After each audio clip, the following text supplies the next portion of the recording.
আজ হচ্ছে বৃহস্পতিবার, তাই সকাল সকাল ফুল দিয়ে পুজো দিয়ে নিয়েছি। আর দেখো কত সুন্দর দেখতে লাগছে।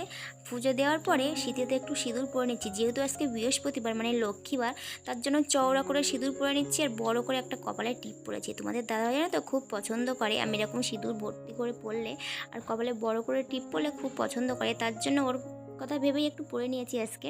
এদিকে দেখো সকালে টিফিনও খেয়েছি, তারপরে একটু চিপস, একটু কোল্ড ড্রিঙ্কসও খাচ্ছি, যা গরম পড়েছে কি বলবো। তারপরে দেখো পায়ে একটু আলতা পরে নিয়েছি, যেহেতু শুনেছি বৃহস্পতিবার মানে লক্ষ্মীবার, আর মেয়েদেরকে লক্ষ্মীবারে মানে বৃহস্পতিবার পায়ে একটু আলতা পরতে হয়, শীতেতে ভরে ভরে সিঁদুর পরতে হয়, তার জন্য পরে নিয়েছি, একটু লক্ষ্মী ঠাকুর সেজে নিয়েছি। তারপরে দুপুরের দিকে একটু খাচ্ছিলাম আম মাখা। এদিকে রাত্রিবেলা দেখো বরমশাই এসছে রান্না করতে, আমার ছুটি আজকে, বরমশাই রান্না করছে। দেখো কি রান্না করছে, ডিম সিদ্ধ করছে, ভেন্ডি ভাজা করছে, আর ডিম সিদ্ধটা কিন্তু আমার বরের যেন রান্না করতে অতটাও কষ্ট হয় না যতটা কষ্ট আমার হয়, ও রান্না বান্না করতে খুব ভালো পারে।